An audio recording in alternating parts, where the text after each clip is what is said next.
आपसे एक सवाल और करना चाहेंगे, क्या यहाँ पर जो रेफर्स किए जाते हैं, यानी कि शालामार से कोई रेफ़र किया गया है, वो केस यहाँ पर आया, यहाँ पर डायरेक्ट भी ऐसे केस आते हैं, सिर्फ रेफर्ड केस यहाँ पर आते होते हैं जिनको निमोनिया की शिकायत होती है, कुछ बच्चे होते हैं जो रोए नहीं होते हैं, कुछ बच्चे होते हैं जिनको जॉन्डिस की शिकायत होती है, कुछ बच्चों में अंदरूनी नुक्स होते हैं, हार्ट की डिजीज़ होती हैं।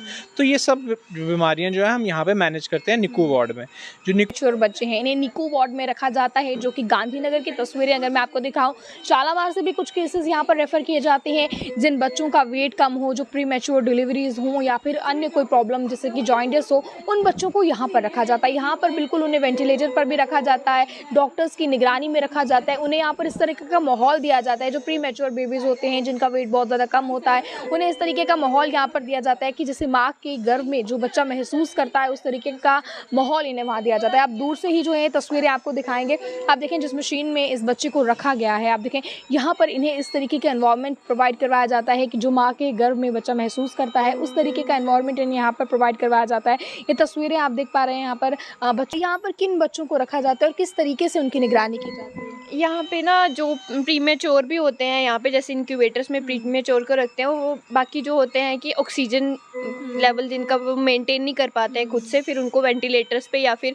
दूसरे मोड्स पे रखा जाता है और HFNC मोड पे रखा जाता है। और उनकी मतलब हम जो NICU A की नर्सेज होती हैं, सिर्फ वही केयर उनकी करती हैं यहाँ पे मतलब। और साथ में जो निकू भी है, वहाँ पे जो पेशेंट होते हैं, फोटोथेरेपी वाले पेशेंट होते हैं या फिर प्रीमेच्योर भी होते हैं, लेकिन जो अपनी ऑक्सीजन मेंटेन कर पाते हैं, बस वहाँ पे उनको रखा जाता है। बच्चों के वेट कम होते हैं, उन बच्चों को वेट प्रीमेच्योर वालों के वेट कम होते हैं, उनको भी रखा जाता है, लेकिन मेनली यहाँ निकुए में उन्हीं को रखा जाता है जो अपनी ऑक्सीजन मेंटेन नहीं कर पाते हैं, फिर उनको वेंटिलेटर्स में या फिर दूसरे मोड्स पे जैसे मैंने आपको बताया वैसे रखा जाता है। या फिर फोटोथेरेपी कितने समय तक उन बच्चों को यहाँ पर रखा जाता है? फिर वो डिपेंड करता है ना कि बच्चा मेंटेन कब तक कर पा रहा है, लेकिन मेनली ये होता है कि बच्चा जो ज़्यादा सिक होते हैं या फिर कोई और कंजेनिटल उनको एनोमलीज वगैरह होती हैं, डिजीज़ होती हैं, तो उस पर डिपेंड करता है कि बच्चा कब तक मेंटेन कर पाएगा या नहीं। बच्चों को यहाँ पर फीडिंग किस तरह से की जाती है? फीडिंग हम ट्यूब फीडिंग कराते हैं, जो ज़्यादा सिक होते हैं उनको हम खुद ही मतलब नर्सेज ही यहाँ पे वो क्या करते हैं, पेरेंट्स यहाँ पे हमें मतलब मदर फीड दे जाते हैं और हम इनको खुद से ट्यूब फीड कराते हैं यहाँ पे। हाँ,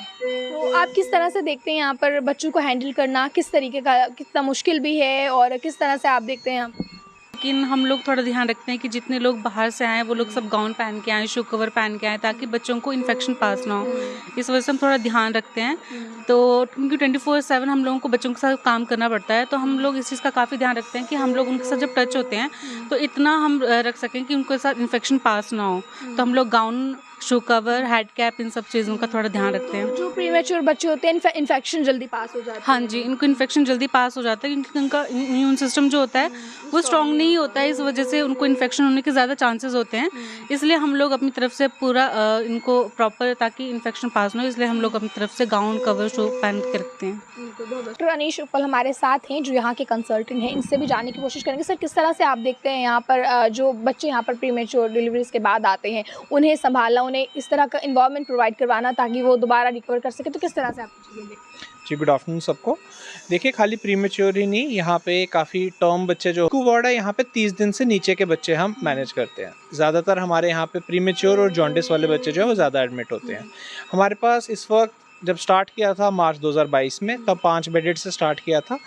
आहिस्ता आहिस्ता जैसे जैसे हमारा स्टाफ की स्ट्रेंथ बढ़ी, सामान हमारे पास आया, और एडमिनिस्ट्रेशन, प्रिंसिपल और हमारे HOD और सीनियर स्टाफ की पूरी सपोर्ट के साथ आज इस टाइम पे हम 100 बेडेड फैसिलिटी ये चला रहे हैं, जिसमें से 75 बेडेड 4th फ्लोर है और 25 बेडेड हमारा 3rd फ्लोर है। तो जैसा आप देख रहे हैं, ये निकू A है। यहाँ पे मेन बच्चा रिसीव किया जाता है और यहाँ पे उसका ट्रीटमेंट डिसाइड किया जाता है कि किस लाइन ऑफ ट्रीटमेंट हमने उसको देनी है। जैसे आप देख रहे हैं, यहाँ पर हमारे पास 5 वेंटिलेटर्स हैं, 2 इंक्यूबेटर्स हैं, 5 हमारे पास ट्रिपल HFNC मशीन है और 15 हमारे पास CPAP मशीन्स हैं। इस सब मशीनरी के साथ और हमारे पास स्टाफ हैं, हमारे SRs हैं, हमारे PG हैं, हमारे इंटर्न्स हैं और नर्सिंग पैरामेडिकल स्टाफ है। इसके साथ इस फैसिलिटी को हम 24/7 रन करते हैं।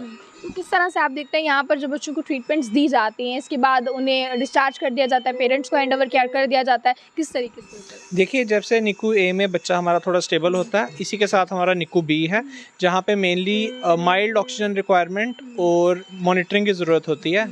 यहाँ से मैनेज होने के बाद बच्चा वहाँ पे मैनेज होता है, निकू B में जाता है। इसके अलावा हमारे पास 2 फैमिली सेंटर्ड वार्ड्स हैं। प्रीडोमिनेटली वो हमने बनाया है जो बच्चे 1.5 किलो से कम हैं, ऐसा माना जाता है। और गवर्नमेंट ऑफ इंडिया की भी गाइडलाइंस हैं कि अगर एक प्री मेच्योर बच्चा माँ की छाती के साथ अपने स्किन का कॉन्टैक्ट करेगा, जैसे आपने कंगारू देखा होता है, कंगारू जो होता है अपने बच्चे को अपने पेट के साथ छाती के साथ लगा के रखता है, उसी लाइंस पे कंगारू मदर केयर का कंसेप्ट होता है, जिसमें एक प्री मेच्योर बच्चे को हम माँ की छाती के साथ लगाते हैं। तो जब ये प्रोसीजर हम करते हैं तो इसकी वजह से जो बच्चे का वेट गेन है वो बहुत जल्दी होता है। और भी बीमारी। आपसे एक सवाल और करना चाहेंगे, क्या यहाँ पर जो रेफर्स किए जाते हैं, यानी कि शालामार से कोई रेफर किया गया है वो केस यहाँ पर आया, यहाँ पर डायरेक्ट भी ऐसे केस आते हैं, सिर्फ रेफर्ड केस यहाँ पर आते हैं? देखिए यहाँ पे हमारे पास 3 तरीके की एडमिशन्स होती हैं।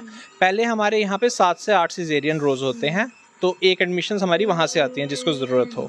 वहाँ पे भी हमारी टीम जो है पेरिनेटोलॉजी की टीम, वो ओटीज़ के साथ हमेशा रहती हैं कि जैसे ही बच्चा डिलीवर होता है उसको इमीडिएट केयर अगर देनी है तो हमारा पीडियाट्रिक स्टाफ ही देता है। उसके अलावा शालामार से जब ओवरफ्लो होता है, जैसे आप जानते हैं कि शालामार एक हब होता था न्यूनेटोलॉजी और पीडियाट्रिक्स का, बट रश के चलते वहाँ पे मुश्किल हो जाता है इतना रश हैंडल करना। तो उसी फैसिलिटी को थोड़ा डीकंजेस्ट करने के लिए हम वहाँ से प्रतिदिन 10 से 12 बच्चे 15 बच्चे तक हम वहाँ से शिफ्ट करवा के यहाँ पे मैनेज करते हैं, ताकि इंडिविजुअल केयर उन बच्चों को दी जा सके।